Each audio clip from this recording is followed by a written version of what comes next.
Que s'est-il passé le 2 décembre 1851 ? Le coup d'État du 2 décembre 1851 est l'acte par lequel Louis-Napoléon Bonaparte, président de la Deuxième République française depuis 3 ans, conserve le pouvoir à quelques mois de la fin de son mandat, alors que la Constitution de la Deuxième République lui interdisait de se représenter.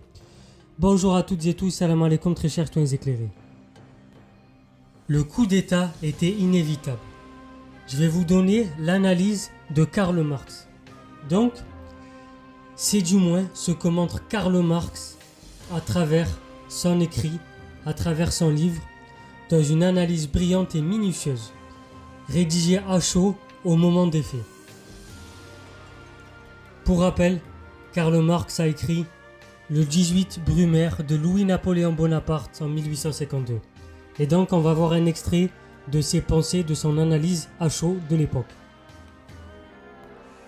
Donc, la thèse du philosophe allemand repose sur une lecture précise de la Constitution de la Seconde République qui porterait les germes d'un coup d'État, confiant tout le pouvoir coercitif de l'exécutif à un président interdit de réélection. D'un côté, 750 représentants du peuple élus au suffrage universel et rééligibles qui forment une assemblée nationale incontrôlable, indissoluble, indivisible.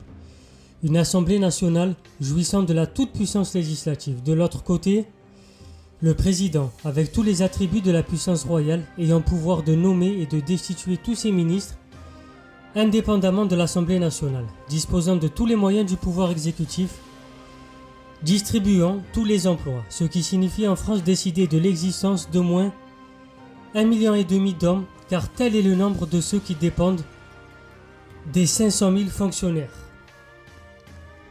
Tandis que l'Assemblée occupe en permanence la scène et s'expose à la cruelle et triviale lumière du jour.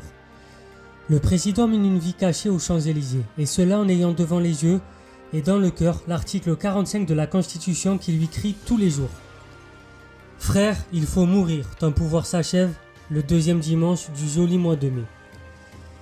Dans la 4e année de ton élection. » Voilà, je vous ai lu donc un passage de son livre. Voici le livre, je vous le rappelle.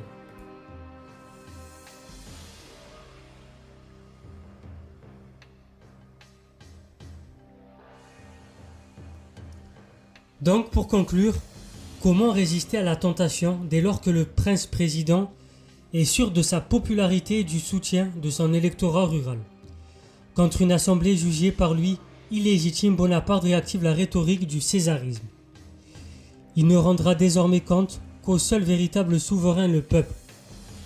Appelé régulièrement à des consultations électorales, ces plébiscites qui régénéreront à intervalles réguliers le régime. C'était Soso Lentello, abonnez-vous, partagez, likez.